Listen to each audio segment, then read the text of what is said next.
And you tried to strangle her the second time? I'm saying stuff.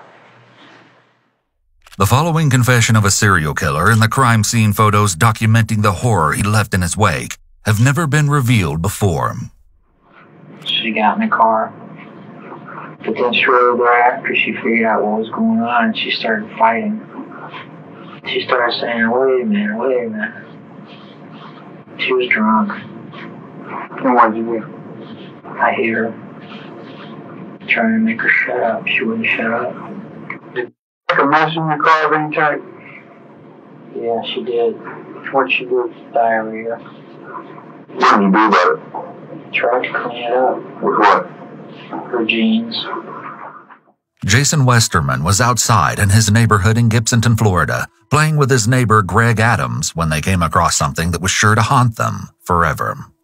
The boys were playing parachutes, a game where they put stones into plastic bags and threw them up into the air, when they noticed something odd beyond a barricade at the bottom of a dead-end road. It looked like a dead cow. The boys were curious, so they went a little closer, and that's when they realized it wasn't an animal at all. It was a human body. Around 6 p.m. on May 13th, 1984, they ran home to tell Jason's dad what they had found. Little did they know this was just the very beginning of a twisted and unbelievable nightmare. When the police arrived, they interviewed the boys before Jerry Westerman led them to the body. It was a naked woman, lying face down on her stomach with her legs spread wide apart, and both of her hands bound behind her back with a white cloth and rope. There was a rope tied around her neck 3 times in a slip knot, a different material than the kind used to bind her wrists. The woman had black hair spread around her and a piece of cloth under her head. But when the officer approached to get a look at her face, which was pressed into the grass, he realized that there were maggots covering her face. Still, she appeared to be between 14 and 30. At another part of the dead-end road, police found material like the piece of rope similar to the kind used to tie the woman's hands and some red cloth. It looked like she'd been attacked in this spot, and her body was then moved. Okay, can you describe the area that you left her at?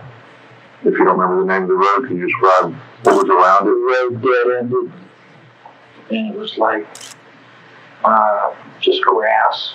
Drove out on some grass, and it was a cow field. She was killed by being stabbed and strangled, and had likely been dead for 2 or 3 days before her body was found. But police found something very interesting: red fibers on her clothing and body. Okay, what happened when you got her out there? That's true. You remember how you had sex with her? You don't. If you want to talk about it, fine. If you don't, I'd rather not. okay, that's fine. What did you do with her clothing? Threw it out the window. You know what she was wearing? Dress. Newspapers reported the horrifying news that an unidentified teenage girl was found in a ditch. Because she was left without clothing and jewelry, and she didn't have scars or tattoos, there was very little to identify her.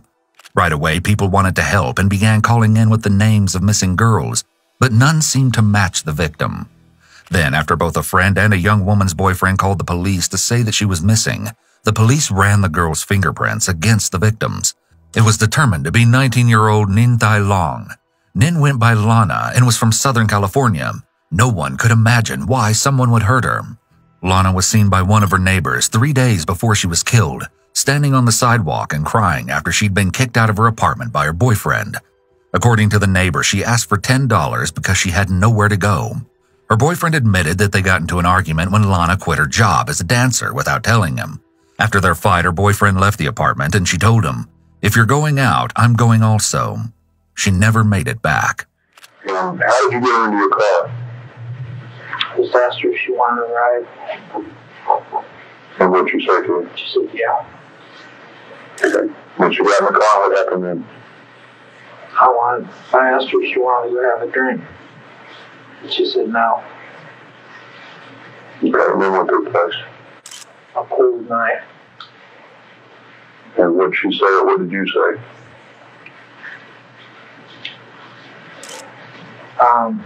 She started fighting and screaming. I just tied her up. At the beginning of the investigation into Lana's murder, her boyfriend and a cab driver that was seen picking her up on multiple occasions were both looked into, but the men were later cleared. There was frustratingly little evidence, but authorities initially thought the killing was a one-off and continued looking for Lana's killer. They would soon realize the truth was even darker than they ever could have imagined. Just 2 weeks later, the police were called to another chilling scene. Louis Anthony Jordan was out walking in a wooded area near his home on the morning of May 27, 1984, when he stumbled across a horrific sight. A nude woman was lying face up just off a dirt road. At first, he thought she might still be alive and in need of help, but as he approached, he realized that she'd been dead for a while. He quickly went home and called the police. Jordan told him that he walked that same route all the time and had even done so 2 days earlier on the 25th, but the body hadn't been there then. Similar to Lana, though slightly different, the woman's hands had been tied to her waist, and the same rope was around her neck. A green t-shirt was also wrapped around her upper arms to bind her. There were slashes across her throat and wounds to her head. She looked to be in her late teens or early 20s. So you tried to strangle her, she wouldn't choke out, then you stabbed her with a knife? At first, I hit her in the head with something. What'd you hit her in the head with? It's like a clip kind of thing. More like a nightstick. Okay, you remember how many times you hit her and where you might have hit her? I think just once in the head. Okay, and what took place then after you hit her? I tried to strangle her. Did she go out again? Yeah, but I don't know. Well, why did you hit her with a club? I didn't want her to suffer. So you were trying to do what then? I was trying to knock her out. So that you would not have her suffer while you were doing what? Killing her. Once again, investigators noticed tire tracks in the area, which they took plaster casts of, along with a single footprint near the crime scene. They also found a white jumpsuit with bloodstains hanging from a tree near the body. These details of how the bodies were staged reveals how the killer seemed to enjoy the process of not only capturing, assaulting, and murdering the women, but also finding creative ways of disposing of the bodies. During an autopsy, the medical examiner used superglue on the body in an attempt to lift any latent fingerprints and dusted the skin with graphite powder, but neither came back with anything. The woman had been hit in the head with a blunt object 5 times, causing massive blunt trauma shock and a severe hematoma to the left side of her brain. But it was the cuts to her neck and chest which killed her. I took her out of the car. Okay. And I stabbed her with a knife. And you remember where you stabbed her? The neck. Okay, how many times did you stab her, do you remember? Couple.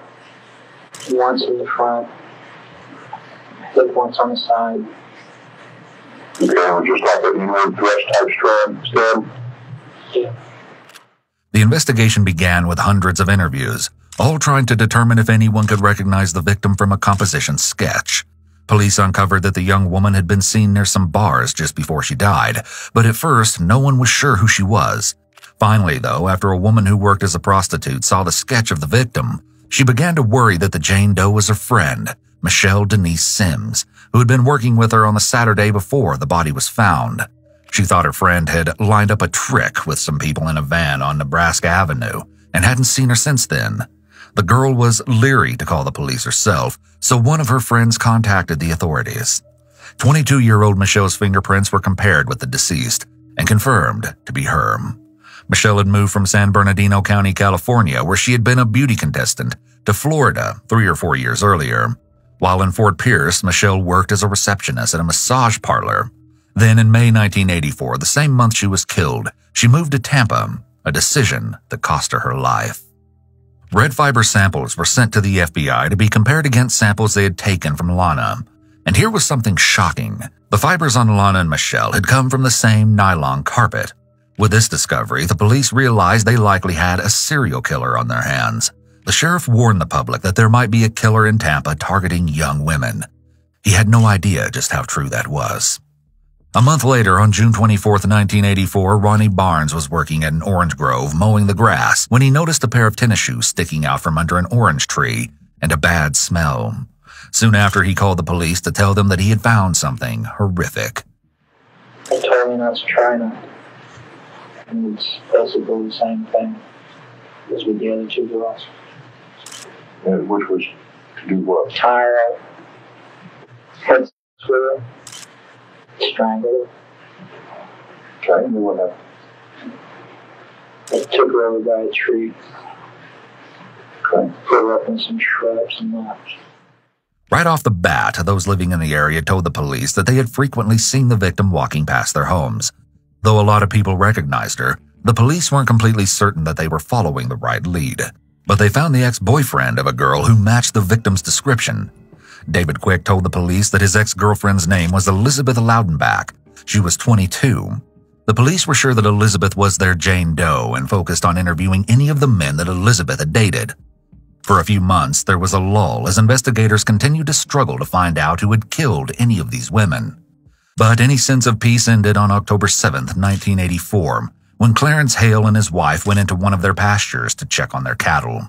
He stopped to relock the gate and noticed a piece of yellow cloth laying on a tree stump in an overgrown area. He started walking through the grass and suddenly saw a body lying on the ground near the corner of the fence. The woman had been assaulted and then shot in the head and the neck. And what happened? She wouldn't strangle. So what'd you do then? I shot her Where you shot her? in the head, And what part of the head? back. As the investigators once again began interviews, they found a woman who said she knew the victim and had actually met her while in the police stockade. She claimed that the victim told her she was in jail for prostitution, and both got out of jail at the same time. The women went to a lounge together and met up with some other prostitutes. She told the police that the victim seemed hesitant to go off with any of the men who stopped to pick them up. She seemed like a nice girl who didn't belong on the streets. I was pulled out. She came up to the window and I asked her what she was doing. She told me that she wasn't what I thought she was. Meaning a hooker, I would think. And we just got to talking. The victim's name was Chanel Devin Williams. She was only 18 when she was killed and had moved from Winter Haven to Tampa only 1 month earlier. Just when the police thought there couldn't possibly be more victims, on October 14th, they received a call from a man who had been out hunting for artifacts with a metal detector in an orange grove near an old fort. While there, he came across a woman's bound body under a tree. Right away, investigators uncovered this girl's identity.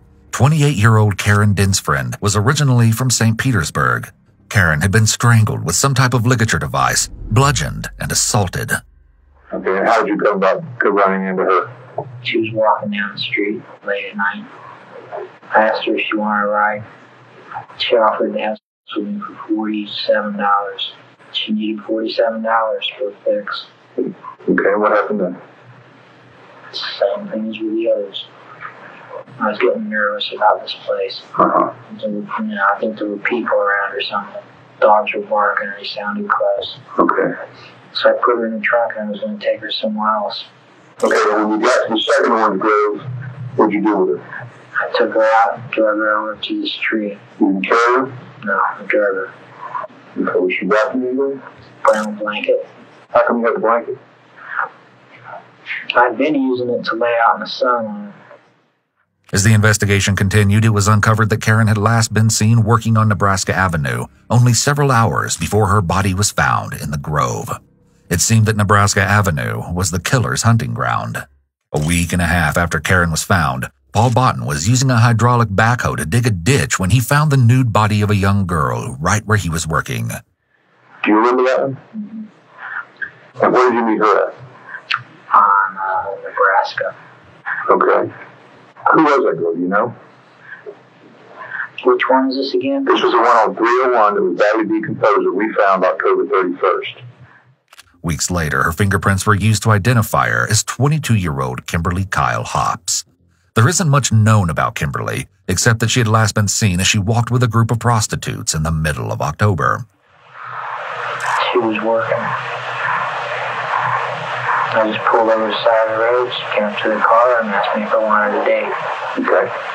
And what'd you say? I said, yeah, how much? She said, it was $30. Okay, and what happened then? So she got in the car. And when we stopped the car, I just tied her up and did the same thing as with the other girls. The similarities in the way these women were killed is noteworthy because it shows the depths of the killer's psychopathy. Murder by strangulation is extremely morbid and horrific. It's also a display of ultimate power and control over the victim. I strangled her. Okay, what was strangled her with, remember? She had a black, collar thing around her neck. You know what I'm talking about? Mm-hmm. Was it still on him? You tell me. I don't remember. I don't either. That's the only one I didn't make. Once again, investigators weren't sure that her death was related to the others, but the much-needed break in the case came from the most unlikely turn of events. 17-year-old Lisa McVeigh left her job at Krispy Kreme on November 3rd and was riding her bike home when she realized she was being followed by a car. As she passed by a church, she was knocked off her bike. That's when she felt a gun pressing to her left temple and heard a click. Lisa was forced into the car and forced to strip before she was assaulted, tied up, and blindfolded. Almost unbelievably, on this very day, Lisa had decided to take her own life and had even left a note on her dressing table. But now that she'd been abducted, Lisa decided that she was going to survive, no matter what it took, and if she didn't, she was going to make sure that whoever took her was caught.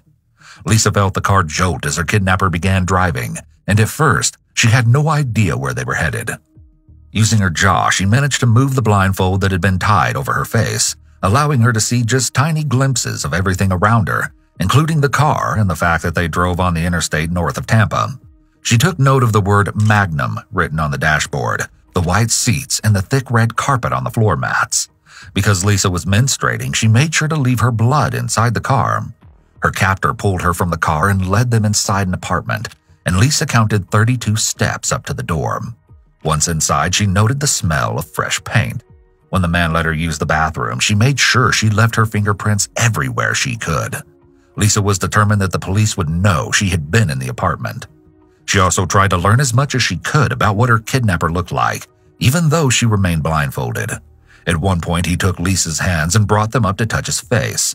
She used her fingers to feel that he had pockmarks, a mustache, and that his ears were small. He never let her see his face, but still, she tried to feel for anything that might identify him. She also peeked under her blindfold any chance she had to catch glimpses of him. If she survived, she wanted him caught. The man repeatedly assaulted her over the 26 hours that he held her captive. At one point, the man showed Lisa a bit of kindness and washed her hair. He fed her a ham sandwich, and when she was cold, he gave her a bathrobe to wear, but kept her tied up so she couldn't escape. Realizing that she could use this to her advantage, she tried to get him to sympathize with her. Lisa made up a story and told him that she was the sole caregiver to a sick parent. She also asked him why he did what he did, and to her surprise, he started to open up. He told her he had a bad breakup which made him hate women, but instead of being scared, Lisa told him he seemed nice and even said that maybe she could be his girlfriend. One of the reasons she reacted this way, trying to find the kindness in her kidnapper, was because she had experiences in her past and knew how to react in a way that wouldn't anger the man. And somehow, it worked. As Lisa was lying bound and blindfolded next to the man, he woke her at 4 a.m. the night after she'd been taken. He asked her what he should do with her, and Lisa again said she could be his girlfriend. Instead, though, he told her to get dressed and brought her back into his car. The man claimed that he would drop her off near her house, but first, he stopped at an ATM. Lisa had once again managed to loosen her blindfold and saw the sign for a local motel and shop. She knew exactly where she was. The man apologized to her before he stopped the car and let her out, warning her that she couldn't take the blindfold off for 5 minutes. When she got out, Lisa tripped on the curb and the man caught her before she fell. She heard him leave, and terrified that he would change his mind, she pulled off the blindfold to find herself in front of a tree in a churchyard. At first, the police were a bit skeptical that a 17-year-old girl had really managed to escape captivity and doubted her story. Yet when red fibers were found on Lisa's body that matched those found on other victims, the police realized that Lisa was the reason they would finally stop the man terrorizing Tampa. Lisa gave an incredibly detailed account of everything she saw and heard, but it was the word Magnum written on the dashboard that proved to be key. Almost immediately, investigators cross-referenced the names of Dodge Magnum owners in Florida to the people who used the ATM Lisa had seen. They found a name, Robert Bobby Joe Long. And here's the real kicker. Right after Lisa's testimony, at the height of the terror surrounding the killing spree, this very vehicle had been stopped on Nebraska Avenue on November 15th as part of the investigation. At the time, the driver had been told that they were stopped because their vehicle matched one that had been involved in a hit and run. He handed over his driver's license. It was none other than Bobby Joe Long. Bobby was cooperative and told the officer that he was on his way to get lunch and that he was unemployed. He even let them take a Polaroid picture of him and his car. However, he refused to allow his vehicle to be searched. The officer simply let him go, having no idea that they had just made a deadly mistake. Lisa was shown the Polaroid, and despite the fact that she didn't see him clearly because of the blindfold, she had seen enough to identify him. She was instantly certain that Bobby was the man who had taken her. Over a week after Lisa's incredible escape, on November 16th, Bobby was arrested for kidnapping and battery at a movie theater. But what the police didn't know at the time was that they were already too late. His car was impounded, and the red fibers that were found at almost every crime scene were positively matched to the carpet of the vehicle. Bobby was then interviewed, and boy, did he have a story to tell. You said something earlier. The reason you let go. You want to say that again? I knew it would lead to me getting caught. How did you know that? I just knew it would. I knew she saw me. I had a pretty good idea she could see underneath the blindfolds. And it was a real tug of war trying to decide if I should let her go or not. I didn't want to hurt her. Bobby had previously been arrested in 1974 for assault, but he explained that it was a completely different situation because he was married at the time and in the military, and he alleged that the woman who accused him had consented. Sure.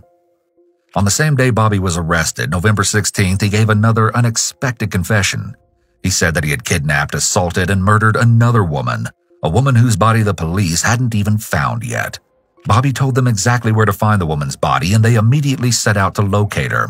The woman's skeletal remains were uncovered in a patch of scrub outside of Tampa. Her clothes were strewn around the scene. It wasn't hard to figure out her name. Her mother reported her missing on September 7th after she left for work the day before, but never made it back home. In fact, she had never even made it to work that day, which was unusual because the young woman was always punctual. 21-year-old Vicki Marie Elliott worked waiting tables overnight at a coffee shop in a Ramada Inn. She was getting ready to go back home to Michigan to study to become a paramedic, but she never had the chance. Because she walked a mile to work, Vicki always carried scissors with her for protection. She told people that men would frequently shout at her as she walked. Tragically, the scissors hadn't made a difference. They were found on the ground near her body. I pulled around one of the side streets and started to do the same thing that I did to the other girls, but she pulled these scissors out of her purse and tried to stab me.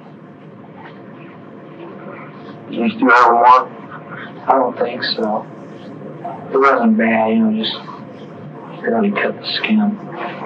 It was a struggle to get her tied. But if you think it ends here, it doesn't. Not even close. Just days after his arrest on November 22nd, the police received another haunting call. Even though they had the monster in custody, they still didn't have the full story of his victims. A couple was walking in rural woods along a newly cleared drainage ditch when they saw a skeleton partially, specifically the skull, buried in a mound of sand. The body must have been uncovered as the drainage ditch was being dug. Because of the severe decomposition, it was believed that the body had been there for 3 to 6 months. What was clear, though, was the piece of rope tied around the tibia and fibula in a ligature, as well as around the hands and possibly also the neck. It was one of Bobby's victims. The victims are still going through the fear that whoever victim is still out there, and it gives them peace of mind for the rest of their life to realize that you're not still out there and they're not susceptible, and maybe they can relax and start a normal life again. So anything you do it to help the victim. Get it off your chest. An example, when you let out of the car, remember I told you I didn't really believe the situation when I was first made aware of it. I made a comment to me, I said, for God's sake, why in the world didn't the first thing you did was stop the first car you saw on the street? She says, John Frank, I was scared to look at another car. It scared her so bad, she didn't know who was going to be in the next car. That's what I understand that. Okay, that's the point he's trying to make. That these women feel the same way. The woman's exact cause of death couldn't be determined, but because investigators found a braided hairband, keychain with a Rubik's Cube, a small tennis ball, and a blue lighter, The woman's family was able to identify her. 20-year-old Artis Wick had been Bobby's first victim, who he kidnapped back on March 27th, beginning his 8-month killing spree. And still, it doesn't end here. After letting Lisa go, Bobby had killed 2 more women in the span of 6 days before his arrest: 18-year-old Virginia Johnson and 21-year-old Kim Swan. Virginia was originally from Connecticut and was last seen on Nebraska Avenue.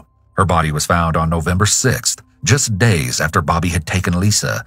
Kim, on the other hand, had been a dancer at the Sly Fox, but recently decided to change her life by enrolling in a program to become a medical technician.